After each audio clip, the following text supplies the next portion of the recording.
Баршаңызға қайырлы күн. YouTube арнамызға қош келдіңіз. Бүгін мен сіздермен Бекет ата туралы аңыз әңгімелер айтатын боламын. Каналыма жазылып, лайк басып, қолдап кетіңіздер. Бекет ата туралы не білеміз? Бекет ата 1750 жылы Жем бойында дүниеге келген.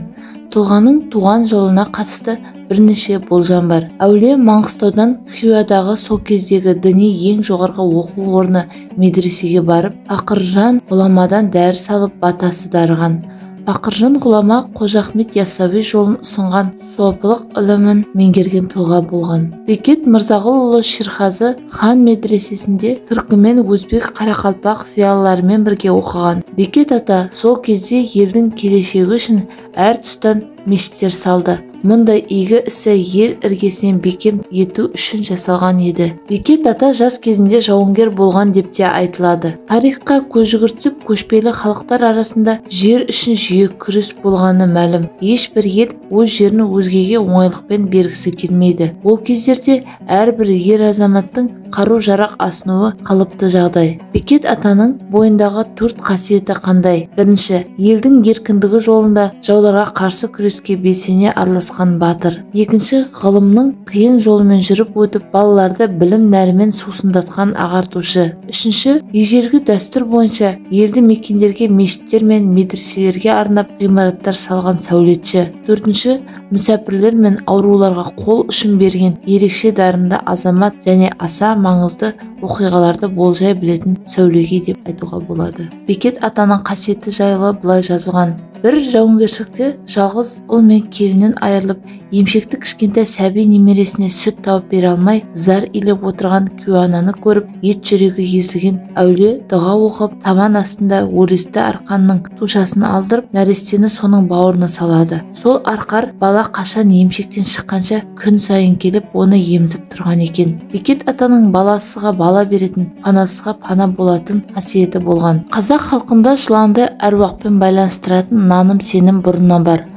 Адайдың ішіндегі Шоңай руынан шыққан Бекбаулы атты әулиені сынау мақсатында Бекет ата сары үйір жыланға айналып алдына барған деседі. Ал Бекбаулы әулие бұған бүлк етпейді. Мұндай сынақтан сүрінбей өткен әулиенің алдынан Бекет ата 2 бас жылан болып шыққан екен. Бозашы түбіндегі Бекет ата мешітінен барған бір адам киелі орынның қақ ортасынан сары үйрек жыланды көзі шалады. Ол жартылай көтеріліп басын шайқап тұрған екен. Дәл осындай оқиға Ақмешіттегі кесененің салу барысында да қайталанған. Сарғыш жылан оратылып сол маңға біраз жүріпті. Бұл жыландар Бекет атаға қатысты қасиетті жерлерде кездесіп отырған. Бір Бекеттің Оғыланды жеріндегі қасиетті мекенінде арқарлар бар екені жиі айтылады. Оларға тиісуге, атуға, ұстауға болмайды дейді жұрт. Егер кімде-кім арқарларға зұлымдық жасаса, өздері мертігіп қазаға ұшырайды делінген. Осы орынға зират етіп келушілер арқарларды көрсе, тілегіміз қабыл болады дегенге сенеді екен. Бірде осы маңды мекен ететін аңшы айналадағы аңдардың бәрін бітірген соң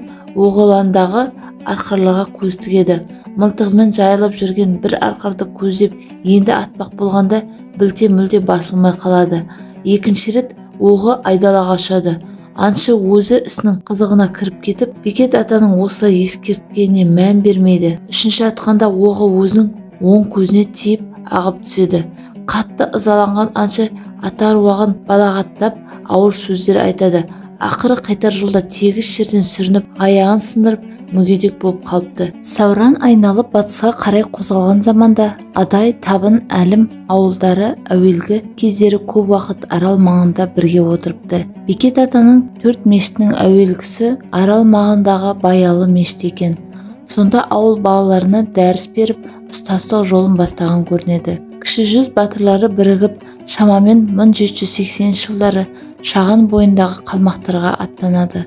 Жорықшылар 2000-дай қолмен аттанып кеткенін естіген Бекет, бұл сапарға бекер кеткен екен, жолдары болмайды, аман келсе де жаман келеді депті.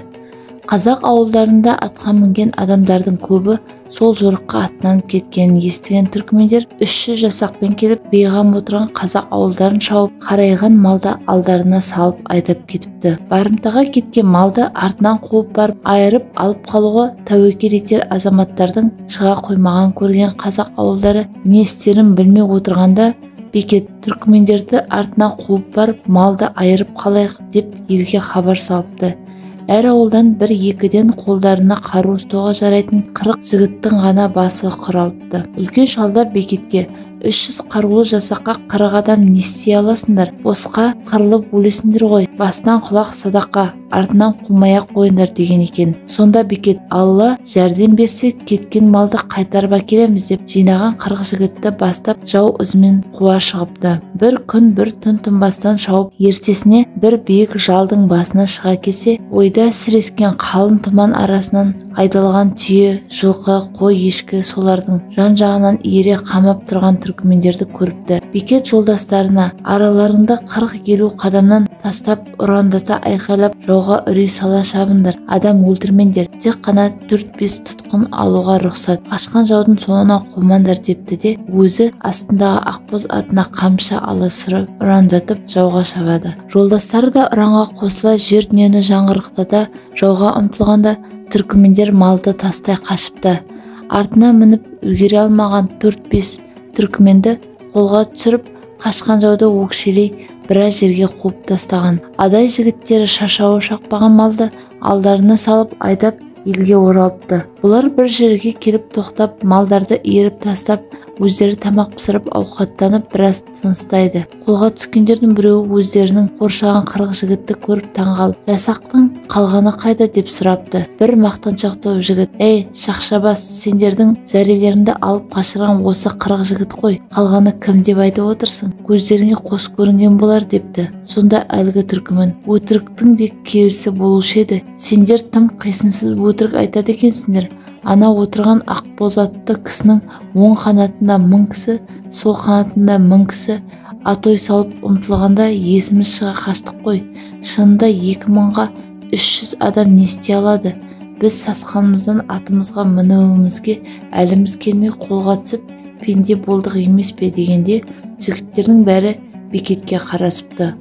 Ол әңгімені түгел естісе де үндеместен шайын ішіп отыра береді. Сонда барып адайлар түркмендердің еш қарсылық көрсетпей малды тастай қашуына Бекеттің өздеріне белгісіз бір сыры жатқан сезген екен. Бекеттің әулие бірлігі осыдан кейін-ақ елге әзірлене таралыпты. Жігіттер малдарды айдап әкеліп, ауылдарына таратып беріп, алдындағы жорыққа аттанып кеткен 2000 қол қалмақтарды шаба алмай, арып ашып елге оралып, Бекетпен бірге жаудан малды айырып қалған 40 жігіт Бекетке келіп, «Мыналар қалмақтан бос келді ғой, сен сол қалмақтарға бізді бастап жүр» деп қолқа салып, Бекет олардың сөзін жерге тастай алмай, 40 адамды бастап Ақтөбе, Қаратөбе жағындағы қалмақ ауылдарына жорыққа аттанып кетті. Бір жерлерде келгенде қалмақтың қарулы жасағы бұларға қарсы кездесіп, саны жағынан өздерінен әлденеше есе көп қалмаққа Бекет 40 жігітті бастап ұрандата тиісті. Қалмақтар алдыңғы жорықтағыдай қазақтармен ұрысуға әрекет жасамай тұра қашып, қалмақ әскерлерін біраз жерге қуып тастаған адайлар сол маңындағы қалмақ ауылдардың қарайған жылқыларын олжалап, алдарына салып айдап елге қайтыпты. Қаратөбе жағында Жасылкөл, Жайсан тағы бір қатар 3 көл бар екен. Сол 3 көлдің орта тұсына келіп бұлар жылқыларды иіріп тастапты да өздері тамақтанып аз уақыт мызғып жатып қалыпты. Бекет те ұйықтап алмақ болып жатып өз-өзінен бір нәрседен секем алып басын көтеріп көл жағасына қараса, судан адамның бір саусағы көрініп қайта батып кеткендей болып, ұйқысы шайдай ашылып кеткен Бекет жатқан орнынан түргеліп отырып, әлгі түсті бақылай қарап, біраздан кейін судан адамның 5 саусағы көрініп қайта батып кетті. Тағы біраздан кейін 10 саусақ қатар көрініп барып, тағы да көрінбей кетті. Содан кейін ештеңе көріне қоймаған Бекет ойға кетіп, япырмай, бұл қалай болды? Әуелі көрінген бір саусақ Алланың бірлігін ескертіп тұрғаны ма? Одан кейін 5 саусақ 5 уақыт намаз бен мұсылманның 5 парыз емес пе екен? Соңғы 10 саусақ нені мен дегені? Алла тағала менің бұл жүрісімді құптамағаны ма? не де болса бүгін осы жерде кідіріп қонайық, мүмкін тағы да бір аян берілер деген тоқымға келген. Бекет жолдастарын оятып алып, оларға былай депті: бүгін осы арада түнеп тынығып алайық. Бір-екеуің осы көлдің арасында отырған балықшы ауылдарды кешке қонаққа шақырыңдар. Ет асатын қазан, ошақ, аяқ, табақ жинап әкеліңдер. Мына жылқының ішінен бір семізін сойып келгендерге қонағасы берейік. Жылқылар да мына көкорай шалғында тыныш жайылып жатыр ғой. Өзіміз де әбден тынығып алғанымыз дұрыс болар деп тапсырма бер. Бір семіз жылқыны сойып, етін бірнеше қазанға асып, маңындағы ауылдардан келген адамдармен бірге тамақтанып болған соң, бұлар түнде жатып қалды. Түн ортасы ауа Бекетке аян беріліп: әй шырағым, мына алдындағы қалың жылқының тек қана байлардың малы екеніне көзің жете ме? Араларында талай жарлы, жетім, қасқалардың аяқ арттар, жалғыз аты жүрмегеніне кім кепіл? Сендер малға, дүниеге қызықпаңдар, көңілдерің азбасын. Осы жылқыдан әрқайсың бір-бірден ат ұстап жетекке алыңдар да қалған жылқыларды мына балықшыға үлестіріп беріңдер. Бекет екіншілей өзің мұндай жүрісті қой депті. Таңертең шайларын ішіп тамақтанғасын Бекет жолдастарына өзінің түнде Алладан аян бергенін айтып, Алладан пәрмен болды деп маңайдағы ауыл адамдарына тегіс хабарлап шақырып, ел адамдары әбден жиналып болғасын қасындағы жолдастары үшін бір-бірден ат қалдырыпты да қалған жылқыларды әр ауылдың адамдарына үлестіріп бөліп береді. Өздері елге қайтып. Бекет осыдан кейін елдің барында сарында, мал дау сияқты шаруаларына, жорықтарға қатыспапты. Осы сапардан кейін көп ұзамай Адай ауылының 40 жігіті жортуыл жасап, Әлім ауылының біраз жылқысын барымталап, жылқышылармен арада қақтығыс болып, Әлімдер жағынан 5-6 жылқышы өліпті. Осы оқиғадан кейін Адай мен Әлім арасында біршама уақытқа дейін жауығу басталыпты. Талай рет Адай мен Әлім арасында келісімге келу үшін жүргізілген басқосулар нәтижесіз аяқталып, бүлгіншілік жалғаса беріп, Бекет Адай ақсақалдарын басын қосып, сөйлесіп, ағайынды екі ел арасында тыныштық болмағасын, жалғыз өзі Әлім ауылына аттанып кетеді. Бекет атаның құс болып ұшу аңызы. Бекет Әлім ауылдарының қалың ортасына келіп, бір ел ағасының үйіне ат басын тіреп, сол үйде біраз ел ағалары жиналып отыр екен. Үстеріне келген жолаушымен амандасып, сен кімсің деп сұраса, Бекет Адаймын депті. Сол жерде жүріс жайлы сұрамастан, Адайлар талай адамдарымызды өлтіріп, малымызды барымталаған, әлі күнге дейін құн төлемей, тендік бермей жүреді. Сен Құдайдың өзі айдап келген шығар. Қазір далаға алып шығып өлтіреміз деп бәрі үйден шығады. Далаға шықса, Бекет әлгі ел ағасы ақсақалға: бәріміз де мұсылман баламыз ғой. Сендер мені өлтірер болсаңдар, соңғы рәкат намазымды оқып алуға мұрсат беріңдер. Сосын өлтірерсіңдер деп өтініп, кейбір тентектердің даурыққанына қарамай, ел ағасы Бекеттің тілегін беріп, намазыңа рұқсат депті. Бекет ауыл алдындағы төбе басына шығып, оңаша тұрып оқығысы келетінін айтып, төбенің етегінде қазаққа арқандаулы тұрған атын көрсетіп, егер қашып кетеді десеңдер, төбені айналып қоршап тұрыңдар, тек менің намазымды бұза көрмеңдер деп өтініпті. Ел ағасы оның бұл тілегіне қарсылық етпепті. Содан Бекет төбе басына шығып, жайланып намазын оқуға кіріседі. Ауыл адамдары төбені айнала қоршап алып, Бекет бір рәкат намазын оқып болып, екіншісіне кіріскен кезде төбені қоршап тұрған адамдардың бастары айналғандай болып, әркім тұрған жерлеріне отыра кетіп қалғандай болды. Біраздан кейін олар естерін жиып, көздерін ашып қараса, төбе басындағы Бекет зым-зия жоқ. Арқандаулы аты сол тұрған жерінде. Көкке ұшты ма, жерге сіңді ма белгісіз. Содан әлімдер Бекетке намаз оқуға мұрсат берген кісіні ғайбаттап, боқтап, оның қашып кетуіне сен мүмкіндік бердің, сол жерде ақ өлтіріп тастау керек еді деп. Ел ағасы: аты арқандаулы тұр ғой, жаяу қашып қайда кетер дейсің? Одан да жан-жақта қарап тауып алайық. Содан жан-жаққа бөлініп, ауыл адамдары Бекетті іздеуге кірісіп, біраз тау-тасты, сай-саланы, ой-жырларды түгел сүзіп, тінтіп қарағанмен Бекет табылмапты. Бекетті іздеушілердің бір тобы өрісте мал жайылып жүрген қойшыға жолығып, сұраса, қойшы: бейсеубет жүрген аттылы да, жаяу адамды да көргенім жоқ. Сендер намаз оқыды деген шамада бір әлемет құйын ауылға қарай бет алды. Ойпырмай, мына құйын ауылға барып соқса, үйлерімді жығып әбігерге салады-ау деп қарап тұрдым. Әлгі құйын ауылға жақындай бере өзіне өзі жоқ болып кетті. Бірақ жоғарғы жағынан бір үлкен алақанат қу ұшып шығып тура түстікке қарай бағыттап ұшып кетті. Әлгі қу маған сол құйыннан бөлініп шыққандай болып көрінді депті. Бекетті сарылып іздеп таба алмаған адамдар ауылға қарай оралып, күн кешігіріп қалған мезгіл.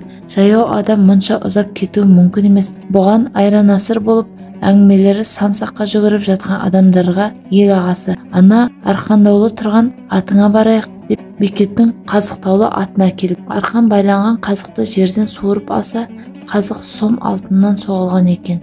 Оның құны қарайған ауылдың барлық малының құнына татарлық. Аттың ерінің басындағы қоржынды ақтарып қараса, ішінен қымбат матадан тігілген бірнеше шапан шығыпты. Сол жерде үлкен бір қария тұрып, «Оу жамағат, бұл келген тегін адам болмады. Адаймын дейді ғой. Мен білсем бұл келген адайдың Бекеті болды. Оның әулелігі туралы дақпырт әңгімелерді бәрің де естіп жүрсіңдер. Біз онымен әуелде жөн сөйлеспей керге арандаған болдық. Мына алтын қазық қоржындағы шапындары мен атын арқандаулы күйі тастап кетуі оның әулелігінің кереметтігін сездіріп тұрғандай емес пе? Ол бізбен бітімге келген болды. Алтын қазық өлген адамның құны. Мына ат пен шапандар ат шапан айыбы болды. Біз оның жөн сөз айтуына мұрсат бермей салған жерден өлтіреміз деп әлгі қойшы айтқандай құйын Бекеттің құдіретін көзімізге көрсеткен емес пе? Бәрінің бастарын айналып естерінен танып жатқанда ол атына мініп кетуге толық мүмкіндігі болды. Бірақ олай еткен жоқ қой. Бұл оның сол ақ ниетпен келгенінің белгісі емес пе? Құйын болып ауылға соғып әуреге салса, қайсымыз не істей алар едік? Ар жағымыз бір туған ағайынбыз. Адайлармен арадағы жанжал бұдан бұлай тоқтатылып, қайтадан туысқандық қатынас жалғасын тапса дұрыс болар еді. Бекет те соны тілеп келгенін көрсетіп отыр деп білемін. Аруаққа шет болмаңдар. Ақмақтың ісін істемеңдер, тоқтатыңдар. Мен сендерден соны тілеймін деп. Бұл сөзге қарсы дау айтушылар табылмады. Бекеттің кереметтілігі туралы әңгіме Әлім ауылында тез тарап, ағайын арасында қырғи-қабақ осыдан кейін басылыпты. Бекет ата 3 рет ұшыпты деп әңгімелейді екен. Бекет атаның ұстазы әрі пірі Бақырғани дүниеден өтер алдында өз жолын тұтынған шәкірттеріне: менің жаназама Маңғыстаудағы жақсы көретін шәкіртім Бекет жеткенше кідіріп күтіңдер, ол жаназа намазыма жетеді деп өсиеттеп тапсырған екен. Оның жаназасы қайда, қашан болатын жөнде Бекетке аян арқылы беріліпті. Содан пірдің жаназа намазында жиналғандар Бекетті күтеді. Олар қайта-қайта далаға шығып қарайды. Адамдар арасында Маңғыстаудан Бекет келгенше күте береміз бе?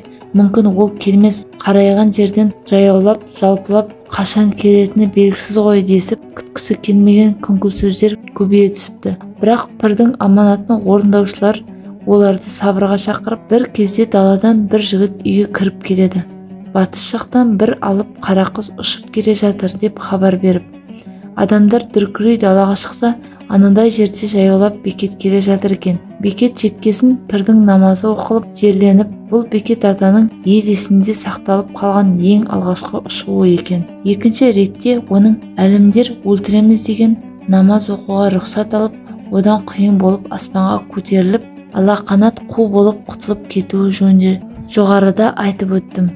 Бекеттің 3-ші рет ел көзінше ұшуы адайлар мен табындар арасындағы бір бәсекеге байланысты айтылды. Табын Барақ батырдың баласы асауда ұшатын қасиетке ие адам болыпты. Бір үлкен жиында табындар адайлармен бәсекеге таласып, табындар жағынан беделді біреу тұрып: «Ей адайлар, біздің асаумен бәстесіп ұшатын адам бар ма?» депті. Сол жиынға адайлар арасында Бекет те барған еді. Ол елдің намысы үшін ұшуға келісімін береді. Аға баласы деп жол асауға беріледі. Ол жерді теуіп жіберіп, қара құс болып көкке көтеріліп, ауыл төңірегін бір айналып келіп жерге түседі. Кезек Бекетке келеді. Ол жиылған адамдардан алысырақ 7 қадам жасап көкке алақанат қу болып көтеріліп, алдында асау көтерілген, биіктіктен де жоғары көтеріліп, жиынға қатысқан халық оның соңында ере ұшып келе жатқан жеті аққудың балапанын көріп таңданыпты. Содан бекеттің қасиеті жеті ұрпағыңа жетеді екен деген аңыз ел арасында таралып кетеді. Бүгінгі ақпаратым сіздерге ұнады деген сенімдемін. Маған лайк басып, каналыма жазылыңыздар. Сұрақтарыңыз болса, комментарийға жазыңыздар. Міндетті түрде жауап береміз.